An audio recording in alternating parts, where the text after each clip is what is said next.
Online BSc physics में आप सभी का स्वागत है। हमारी जो चर्चा चल रही है वो चल रही है इनऑर्गेनिक केमिस्ट्री, और इनऑर्गेनिक केमिस्ट्री में चैप्टर नंबर चल रहा है 8 गैस अवस्था। और इसमें आप नेक्स्ट एडिंग लगाओ। नेक्स्ट एडिंग है वान डेर वाल्स समीकरण की सीमाएं। वान डेर वाल्स समीकरण की सीमाएं, और इसमें फर्स्ट पॉइंट ध्यान से सुनना, ए तथा बी। वान डेर वाल्स समीकरण में ए तथा बी का मान ताप के कारण प्रभावित होता है। ताप के कारण क्या होता है? प्रभावित होता है। इन्हें निरपेक्ष मान नहीं माना जाता है। मतलब ताप के कारण मान जो प्रभावित होता है वो बहुत ही कम प्रभावित होता है, मतलब कम परिवर्तन होता है, बहुत ही कम। तो इसलिए इन्हें क्या नहीं माना जा सकता? निरपेक्ष मान नहीं माना जा सकता। लगभग क्या माना जा सकता है? बराबर माना जा सकता है। फिर पॉइंट नंबर सेकंड है क्रांतिक तापमान के प्रायोगिक गणना। क्रांतिक तापमान की क्या निकाले? प्रायोगिक गणना। तथा वान डेर वाल की गणना। पहले ध्यान से सुनना, क्रांतिक तापमान के प्रायोगिक गणना की बात करते हैं और फिर बात करते हैं वान डेर वाल की गणना। ये दोनों क्या नहीं होती है? सुमेलित नहीं होती, मतलब दोनों क्या नहीं आती है? बराबर नहीं आती है। नेक्स्ट पॉइंट, सामान्य v c upon v. V c upon v कितना प्राप्त होता है? 3 प्राप्त होता है। कितना प्राप्त होता है? 3 प्राप्त होता है। परंतु हाइड्रोजन के लिए, किसके लिए? हाइड्रोजन के लिए जो मान आता है वो आता है 2.88, तथा आर्गन के लिए, किसके लिए? आर्गन के लिए आता है 1.41 आता है। कितना आता है? 1.41 आता है। और CO2 के लिए सर कितना आता है? CO2 के लिए आता है 1.86 होता है। इनके आधार पर, इनके आधार पर सही गणना नहीं की जा सकती है। मतलब हाइड्रोजन गैस की और आर्गन की और CO2 के आधार पर इनकी क्या नहीं ज्ञात नहीं की जा सकती? सही मान की गणना नहीं ज्ञात की जा सकती है। और एक 4 नंबर पॉइंट है वान डेर वाल्स समीकरण अत्यधिक दाब व बहुत कम तापमान पर त्रुटि उत्पन्न देते हैं। मतलब मान में क्या नहीं देते? सही मान नहीं देते, त्रुटि देते हैं। कम अधिक मान प्राप्त होता है। कब होता है? अधिक दाब व कम तापमान पर त्रुटि उत्पन्न करते हैं। कौन करते हैं? वान डेर वाल्स समीकरण से। अब अगला जो पॉइंट आएगा वेरी वेरी इंपॉर्टेंट आएगा, और इसमें आप ऑब्लिक लगा के एक नाम और लिख लेना इसका, सीमांत अवस्था समीकरण। ऑब्लिक लगा के यहां पर नाम लिख लेना सीमांत अवस्था समीकरण। सीमांत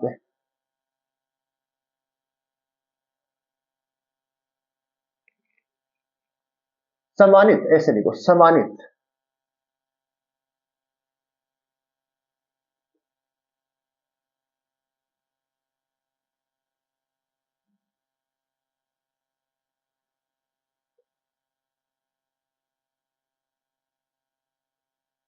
अवस्था समीकरण।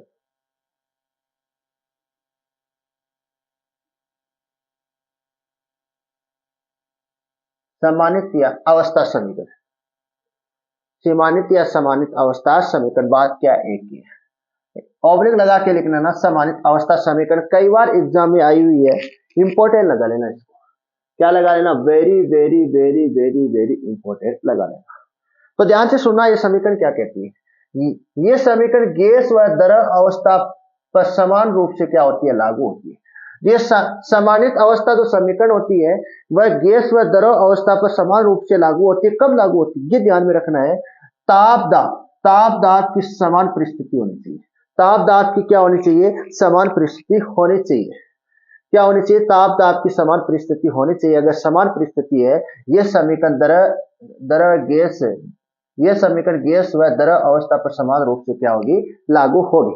तो हम जानते हैं वान डेर वाल्स समीकरण क्या होती है, ये हम जानते हैं। ये आपके सामने क्या आ गई? वान डेर वाल्स समीकरण आ गई। और पिछली वाली क्लास से हमने कुछ गणना निकाली थी।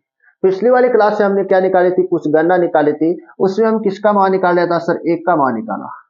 ए का मान हमने निकाला है, और बी का मान हमने निकाला है, और हमने क्या निकाला है सर? आर का मान भी निकाला है। बाकी के बहुत सारे मान निकाले, लेकिन यहाँ पर इस समीकरण में हमें इस 3 मान की आवश्यकता होगी। और ये तीनों मान हम कहाँ कर पुट कर देते हैं? यहाँ पर पुट कर देते हैं। अब हमारे पास क्या आ गई? ये समीकरण आ गई। ये समीकरण हमारे पास प्राप्त हुई। कब प्राप्त हुई? जब इन तीनों का मान हम कहाँ पुट कर देते हैं? वान डेर वाल्स समीकरण में पुट कर देते हैं। अगर ये तीनों मान हम कहाँ पुट कर दें? वान डेर वाल्स समीकरण में पुट कर दें, तो हमारे पास क्या होगी? ये समीकरण प्राप्त होगी। अब हम क्या करते हैं? पथ के अनुसार। किसके अनुसार? पथ के अनुसार, मतलब टर्म के अनुसार।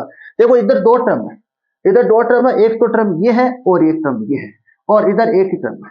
इधर तो क्या एक ही टर्म है, इधर तो कोई किंतु परंतु नहीं, होने वाला नहीं है, लेकिन यहाँ पर क्या दो टर्म है, तो यहाँ पर हम कुछ क्या करने वाले, परिवर्तन करने वाले, पद के अनुसार पीसी व वीसी का भाग दे देंगे, पद के अनुसार पीसी व वीसी का भाग दे देंगे। अगर मैं क्या करूं, देखो ये किसका पद है सर, ये पद है पी का, और ये किसका सर पद है, वी का पद। आपको नजर आ रहा है इसमें, देखो वी पी है और इसमें क्या है, वी है, इन दोनों में आपको क्या नजर आ रहा है सर, ये तो पी का पद है और ये वी का पद है। तो मैं क्या कर दूं, इस पद में क्या कर दूं, पीसी का भाग दे दूं, और इस पद में क्या कर दूं, वीसी का भाग दे दूं। और सर इधर तो क्या है सर, इधर तो एक ही है, तो इधर दोनों का आप भाग दे दो, इधर एक ही टर्म है, तो सर इधर क्या कर दो, दोनों का आप भाग दे दो। तो भाग देने पर हमारे पास इधर पीसी का भाग देने पर, इसमें पीसी का और इसमें पीसी का भाग देने पर हमारे पास ये टर्म बनेगी, और इन दोनों में वीसी का भाग देने पर हमारे पास क्या बनेगी, ये टर्म बनेगी।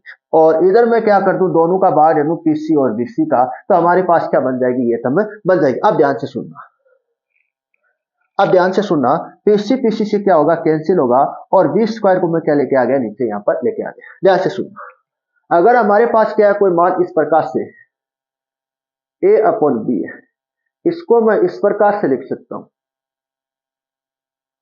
इस प्रकार से लिख सकता हूं। तो मैंने क्या किया, यहां पर कुछ कोई खास परिवर्तन किया है नहीं है, ये मान है वो इस प्रकार से v c square upon v square, इस प्रकार से मान है। तो मैं क्या कर रहा हूं, यहां से मैंने क्या किया है,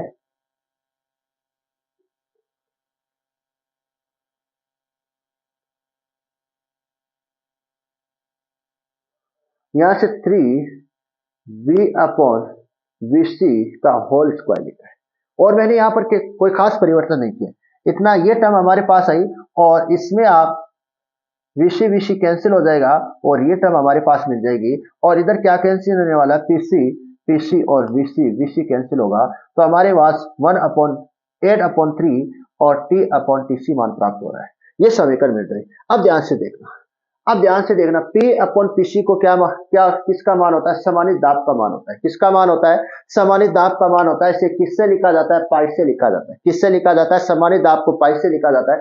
T अपॉन टीसी मान किसका होता है, समानित दाब का होता है। किसका होता है, समानित दाब का होता है। इसे किससे लिखा जाता है, थीटा से लिखा जाता है। किससे लिखा जाता है, थीटा से लिखा जाता है। V अपॉन वीसी का मान किसका होता है, समानित आयतन का होता है। सर ये इससे किससे लिखा जाता है, सर पाई से लिखा जाता है। इन तीनों को मान का मैं पुट कहां कर दूं, इस समीकरण में कर दूं, तो हमारे पास क्या आ जाएगी, ये समीकरण आ जाएगी। अब इस समीकरण में क्या करूं, जो हमारे पास तो ये टर्म थी, ध्यान से सुनना, इस टर्म की मैं बात करूं, इस टर्म की मैं बात करूं, तो ये टर्म थी फाइव -1/3। मैं इसमें क्या ले लूं सर, एलसीएम ले लूं, तो एलसीएम लेने पर 3 -1, और इस तरी को मैं क्या कर दूं, इधर पक्षांतर कर दूं। इस तरी को इधर पक्षांतर करने पर